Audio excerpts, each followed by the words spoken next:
সব গল্পেরই তো শেষ লাইন থাকে, সকল মহাকাব্যের যেমন থাকে শেষ একটা পৃষ্ঠা। বিশ্বকাপ নামক মহাযজ্ঞেরও সমাপ্তি রেখা আছে। আজ সেই পর্দা নামছে বিশ্বকাপ ফুটবলের। গত ৩৯ দিন ধরে আমাদের সেই দিন রাত এক করে ফেলা রোমাঞ্চ, আমাদের সেই শিহরণ, সেই উত্তেজনা উন্মাদনা, আমাদের সেই আনন্দ বেদনার কাব্য সবকিছু ফুরোচ্ছে আজ। বিশ্বকাপের ফাইনালে আর্জেন্টিনা বনাম স্পেন ম্যাচ দিয়েই আবার ৪ বছরের জন্য আমরা বিশ্বকাপের অপেক্ষা নতুন করে শুরু করব। কিন্তু তার আগে এই ফাইনাল ম্যাচটা রয়েছে। এই ফাইনাল ম্যাচটার জন্যই আসলে বিশ্বকাপের বাকি ১০৩ ম্যাচ। প্রথম থেকে যদি আপনি হিসাব করে দেখেন তাহলে ফাইনাল কারা জিতবে, কাদের হাতে শিরোপা উঠবে, এটাই তো সবচেয়ে বড় প্রশ্ন। বিশ্বকাপের প্রায় সকল প্রশ্নের মীমাংসা হয়ে গেছে, কিন্তু এই সবচেয়ে বড় প্রশ্নটি এখনো অমীমাংসিত। এর উত্তর আমরা কেউ জানি না। আর্জেন্টিনা ৪ বছর আগে যেই বিশ্বকাপটা জিতেছিল, এইবার কি আবারও তা জিতবে? তাদের জার্সিতে ৩ স্টারের সঙ্গে আরও একটা তারকা কি যোগ হবে?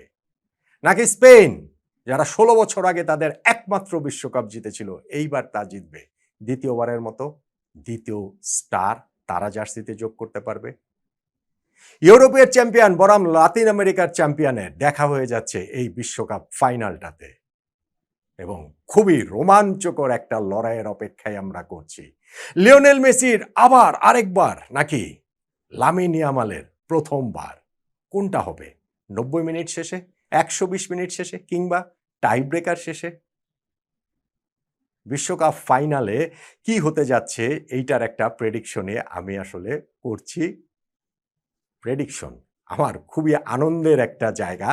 স্পোর্টসের ফান পার্টটা আমরা অনেকেই মিস করে ফেলি, এবং সেইটাকে আমি আসলে সবসময় উস্কে দিতে চাই দর্শকদের মধ্যে থেকে, যে আনন্দ, খেলাটার যে মূল যে নির্যাস, সেই আনন্দটা থেকে যেন আমরা বঞ্চিত না হই। এবং অবশ্যই আমি একদম শুরুতে একটা অনুরোধ সবাইকে একেবারে করজোরে, খুবই মিনতি ভরা কণ্ঠে করতে চাই। সেটা হচ্ছে কি, আজকের ফাইনালের রেজাল্ট যেটাই হোক না কেন, প্লিজ প্লিজ প্লিজ কেউ আমরা যেন আমাদের সেই আনন্দের আতিশয্যে কিংবা বেদনার্ত হয়ে এমন কোনো কিছু না করি যেটাতে আমাদের ক্ষতি হয়, আমাদের নিকটজনের ক্ষতি হয়, আমাদের পাশের জনের ক্ষতি হয়।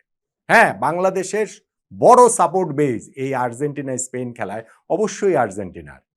আবার একই সঙ্গে বিদায় নিয়েছে যে ধরেন ব্রাজিল, ধরেন পর্তুগাল বা অন্যান্য দল, তাদেরও একটা সাপোর্ট বেজ রয়েছেন যারা অপেক্ষায় আছেন আর্জেন্টিনার পরাজয়ের, ঠিক যেমন আর্জেন্টিনার সমর্থকরা অপেক্ষায় আছেন আর্জেন্টিনার বিজয়ের। যদি আর্জেন্টিনা জেতে কিংবা যদি আর্জেন্টিনা হারে, আমরা যেন সহিংস না হই, আমরা যেন উচ্ছৃঙ্খল না হই। আমি একেবারে মানে করজোরে আপনাদের কাছে প্রার্থনা করছি। আমার এত খারাপ লেগেছে যে আমাদের ক্রীড়া প্রতিমন্ত্রী সংসদে আমিনুল হক তিনি বলেছেন যে এটাও আরো বেশ কিছুদিন আগের ঘটনা, যে বিশ্বকাপ ঘিরে সহিংসতায় নাকি ১০ জন মানুষ মারা গিয়েছে, ১০টা প্রাণ জ্বলে গিয়েছে। এটা সম্ভব? এটা হয়? সো আমরা ওই জায়গাটা থেকে সবাই সংযত থাকি, আমরা আনন্দ করব, আমরা উদযাপন করব, আমরা উল্লাস করব, আমরা উৎসব করব। আবার একই সঙ্গে আমাদের যদি প্রিয় দল হেরে যায়, আমরা ভীষণ রকম মুষড়ে পড়বো, ভীষণ রকম বেদনার্ত হব, আমাদের মনে হবে যেন আমরাই হেরে গিয়েছি। কিন্তু শেষ পর্যন্ত গিয়ে আমাদের মনুষ্যত্ব, আমাদের মানবিকতা, এইটা যেন আমাদের না হেরে যায়, এই অনুরোধটা আমি সবার কাছে করছি। Please please please. এবার আসেন প্রেডিকশনে। মানে আমি হচ্ছে গিয়ে আমি বলছিলাম যে এটা একটা ফান পার্ট। আমি সবসময় মজা করি, সকল টুর্নামেন্ট নিয়ে এইটা করি। ভাই, এটা যে মিলতেই হবে এমন কোনো কথা নাই। মিললেই কি, না মিললেই কি, আমার কথা শুনে কি হয় নাকি? ধরেন ফ্রান্সকে আমি ফেভারিট র্যাঙ্কিংয়ে সবসময় আমি ১ নম্বরে রেখেছি। তো তারা তো সেমিফাইনালে বাদ হয়ে গেছে। তারা তৃতীয় স্থান নির্ধারণী ম্যাচেও হেরে গেছে। তো হয়েছেটা কি? কিছু কি হয়েছে? হয় নাই। সো ঐরকমই এই ফাইনালটাকে নিয়েও একটা ওই আলোচনার জায়গাটা করতে আমরা পারি, এবং তারপরে গিয়ে হয়তোবা আমরা ফাইনাল শেষে সেইটা মিলিয়ে দেখব। এইটা অ্যাবসোলুটলি ফান, এর বাইরে কোনো কিছু না। তবে একটা জিনিস আমাকে বলতেই হবে যে আমি তো ধরেন যে কোনো বড় টুর্নামেন্টেই এই প্রেডিকশনটা করি, তবে এই বিশ্বকাপ ফাইনালের প্রেডিকশন করাটা আমার কাছে মনে হয়েছে সবচেয়ে ডিফিকাল্ট, সবচেয়ে ডিফিকাল্ট। এবং এইখানে 60-40 আমি কোনো দলকে এগিয়ে পিছিয়ে রাখতে পারি নাই, 55-45ও করতে পারি নাই, 52-48ও করতে পারি নাই, 51-49ও করতে পারি নাই। আক্ষরিক অর্থে 50.50 এবং 49.50তে এগিয়ে পিছিয়ে রেখেছি। কোন দলকে এগিয়ে, কোন দলকে পিছিয়ে? দেখেন, আর্জেন্টিনার যে ব্যাপার সেটা হচ্ছে গিয়ে লিওনেল মেসি। ম্যাজিক্যাল মেসি ৩৯ বছর বয়সে এসে তিনি এই বিশ্বকাপে যা করেছেন সেরকম কোনো কিছু আমরা আর কোনোদিন দেখব না, কোনো দিন দেখব না। মেসির চেয়ে বড় ফুটবলার আসবেন, ফুটবলে শেষ বলে কোনো কিছু নাই, কিন্তু ৩৯ বছর বয়সে ওয়ার্ল্ড কাপে এই ইম্প্যাক্ট, এটা আনরিয়েল না, এটা সুরিয়েল, এটা পরাবাস্তব। এই বিশ্বকাপটাকে মনে হচ্ছিল যে লিওনেল মেসি 4 বছর আগে যেই ওয়ার্ল্ড কাপটা জিতেছেন আর্জেন্টিনার জার্সি গায়ে তার একমাত্র অপূর্ণতা ঘুচিয়েছেন, সেইটারই একটা এক্সটেন্ডেড ভিক্টরি ল্যাপ। আর্জেন্টিনা সেইটাকে শুধুমাত্র একটা উদযাপনের জায়গা রাখে নাই, বরং তারা ফাইনাল পর্যন্ত পৌঁছে গিয়েছে, তারা আরেকটা শিরোপা জয় থেকে মাত্র এক ধাপ দূরে চলে এসেছে। এই ফাইনাল ম্যাচটা জিততে পারলেই তো আসলে হয়ে যায়। গত বিশ্বকাপে খেলা স্কোয়াডটাই মোটামুটি তাদের রয়েছে 17 জন রয়েছে, শুধুমাত্র আনহেল ডি মারিয়া বাদে মোটামুটি পুরো দলটাই তো তাদের রয়েছে। সেই দলটা 4 বছর পরে এসে এইভাবে কম্পিট করবে, এইভাবে লড়াই করবে। গ্রুপ পর্বের কথা বাদ দেন, কিন্তু এই যে নকআউট পর্বের 4টা ম্যাচ যে আর্জেন্টিনা খেলেছে, কাবো ভের্দের বিপক্ষে, মিশরের বিপক্ষে, সুইজারল্যান্ডের বিপক্ষে, ইংল্যান্ডের বিপক্ষে, সেইটা শুধুমাত্র শিল্পিত ফুটবল না, বরং আমরা একটি স্ট্রিট ফাইটারকে দেখেছি যে হারার আগে হারে না, মরার আগে মরে না। এবং আর্জেন্টিনার যে হার না মানা মানসিকতা, এই যে একটা অলৌকিক ব্যাপার, এই যে লাস্ট মোমেন্ট পর্যন্ত তাদের যে আশা ধরে রাখা, এই যে তাদের ওয়ার্ল্ড কাপে 19 গোলের মধ্যে 13টাই তারা করেছে হচ্ছে গিয়ে ওই 75 মিনিটের পরে, এইটা আসলে একটা অ্যামেজিং ব্যাপার, অ্যামেজিং ব্যাপার। এটা আসলে ফুটবল হিস্ট্রিতেই কখনো হয় নাই, কোনো দলের ক্ষেত্রেই এই ফুটবল ওয়ার্ল্ড কাপের জায়গাটাতে হয় নাই। ফলে এই আর্জেন্টিনাকে বিশ্বকাপ ফাইনালের আগে যদি কেউ বাতিল করে দেয়, সে হচ্ছে গিয়ে বোকা, এটা হয়ই না। হ্যাঁ, আপনি এখন বলতে পারেন যে না, এই আর্জেন্টিনা দলটার একটু বয়স হয়ে গেছে। আপনি দেখবেন বিভিন্ন লেখাটাতে দেখবেন না, তাদের সেন্ট্রাল ডিফেন্সের পেয়ারে ঝামেলা আছে, তাদের 2 উইংব্যাক দিয়ে এত গোল লিক করছে, তাদের এইখানটাতে কোনো উইঙ্গার নাই, এই এত তাদের হচ্ছে কি ওই ফরওয়ার্ডদের ফর্ম, এত কিছু সত্ত্বেও তো তারা ফাইনাল চলে এসেছে। অবশ্যই লিওনেল মেসি দ্য ম্যাজিশিয়ান, তার এইখানটাতে রোলটা সবচেয়ে অগ্রগণ্য। আর্জেন্টিনা প্রতিটা ম্যাচ দেখলেই বুঝবেন যে সবাই আসলে মেসির জন্য খেলে, মেসি যেমন সবার জন্য খেলে।